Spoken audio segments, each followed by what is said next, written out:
Buenos días. Hoy, buenos días, profesor. Hoy le vamos a hablar sobre el capítulo 3 de la exposición sobre crónicas de la extinción. En- Somos el equipo 1 del 5022. Este empieza en 1697, donde Edward Louis, un naturalista galés, envió a Martin Lister, un miembro de la prestigiosa Real Sociedad de Londres, una carta. Esta contenía figuras grabadas en las rocas. Edward pensaba que era un esqueleto de algún pez plano, que parecía ser una platija, solo que no era eso, era un individuo trilobite de la especie Ogyrocarela de Bucci. Esto nos hace saber que Landeilo, el lugar donde se encontraron estos fósiles, tenía un pobre conocimiento sobre la paleontología en su época. En 1027, Avicena, un científico entre otras cosas, propuso que los organismos vivos podían quedar plasmados en las rocas por efecto de un fluido llamado succus lapidificatus. Así que, retomando estas suposiciones, Luis le tuvo su propia idea. Según él, los fósiles se generaban gracias al vapor de agua del mar que arrastraba consigo las semillas de los animales de los océanos. Así que las semillas se introducían en la tierra y germinaban entre las rocas para dar estas a la forma total de seres marinos donde provenían las semillas. Es por eso que Luis dedujo que su platija era algún tipo de pez plano, aunque esto fuera totalmente erróneo.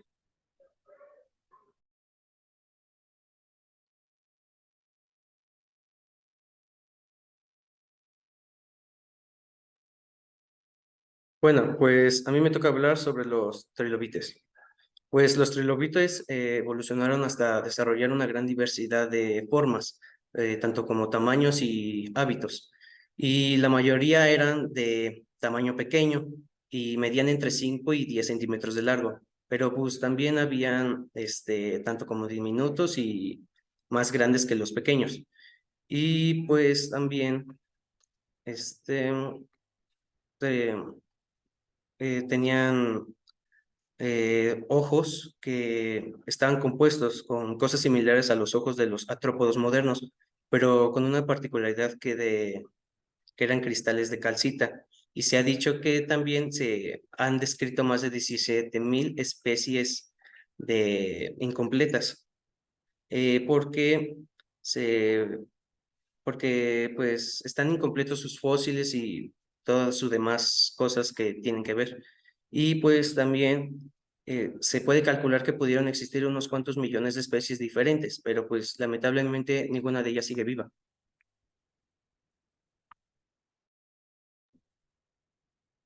Mm, Alrededor de los años de 1820 y 1850, más o menos, naturalistas europeos se pusieron a investigar y a clasificar los estratos geológicos que estaban basados en los principios de Steno y Laie. Y durante la investigación observaron que los estratos similares contenían fósiles similares, pero con la diferencia de que provenían de diferentes lugares, de distintos lugares.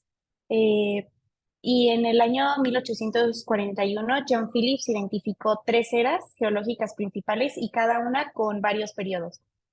La realidad del tiempo profundo consiste en el hecho de que la historia geológica debe medirse en cientos o millones de años. Em, la extinción de los grupos de las especies.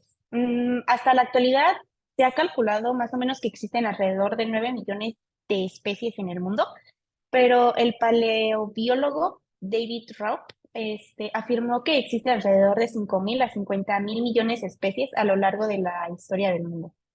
El registro fósil muestra que una especie existe aproximadamente de 1 a 2 millones de años, am, pero o sea, en el registro fósil no es posible distinguir una extinción en el sentido estricto, o sea, la muerte de un linaje junto con todos sus individuos. El hecho de que aparezcan nuevas especies se debe a un balance que provee la extinción para poder mantener la diversidad en el planeta. La pseudoextinción es la forma de transformación gradual a través de cientos de miles de millones de años. Y también tenemos el efecto masa, que quiere decir que el número de especies, o sea, si un género animal tiene alrededor de 10 especies, es necesario que toda la especie se extinga para que un género desaparezca y así puedan surgir nuevas especies.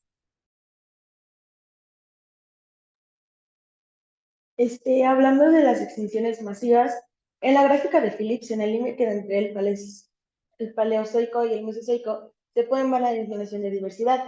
Esto concuerda con la extinción masiva que sucedió a finales del Pérmico. Otras dos caídas de la diversidad se pueden observar son a la mitad del Paleozoico y a la mitad del Mesozoico. Estas caídas en diversidad corresponden también con episodios de extinción masiva, aunque de menor intensidad. En segundo, el segundo de los límites muestra el final del Mesozoico y el comienzo del Cenozoico, y corresponde con la extinción masiva de finales del Cretácico, o como lo conocemos como la extinción de los dinosaurios. En la época de Phillips, el uniformismo de Hilton y Lyell dominaba el pensamiento de la mayoría de los naturalistas. Tuvieron que pasar más de 120 años desde la publicación para que alguien se interesara en estudiar la extinción. Era difícil interpretar la ilustración de Phillips como la serie de extinciones en gran magnitud, y esta desencadenaba una serie de catástrofes. En 1982 se construyó la figura equivalente y mostraron los cambios de diversidad a lo largo del tiempo. Existieron 5 caídas importantes. Estas caídas representaron los eventos de extinción que fueron mucho más intensos.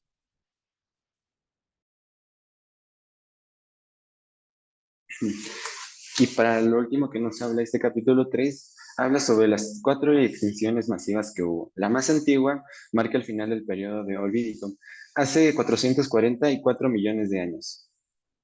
En este episodio se extinguieron por varios grupos de organismos marinos que reemplazaron las faunas del Cámbrico, que consistían priormente en triboides, que se extinguieron el 60% de géneros y 26% de las familias, principalmente órganos como triboides, que eran bronquitos intervalados marinos con concha.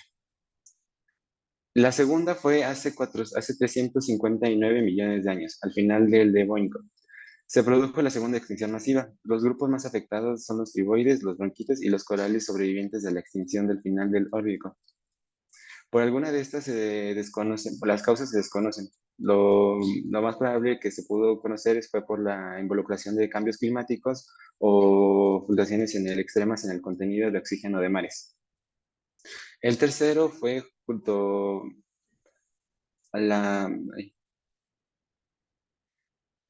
se perdieron en el último, el tercero, penúltimo, se perdieron el 60% de sus géneros, en los cuales se encuentran los bronquiópodos, las esponjas de mar, que no parece que haya sido una causa única, parece que fue un evento de extinción masiva con el cual fueron las explosiones volcánicas, un tipo de diferentes fenómenos potencialmente destructivos, cambios abruptos a nivel del mar, la liberación de enormes cantidades de gases venenosos y los gases de efecto invernadero. La cuarta y la última extinción masiva se produjo al finalizar el Triclásico, hace 199 millones de años, causando la desaparición del 53% de los géneros y el 23% de las familias de órganos marinos que existían en ese momento. Terminó siendo muy pocos sobrevivientes en ese momento, y así fue cuando abrió las puertas a las diversas de los gigantescos animales que caracterizan las fases finales del Mesozoico.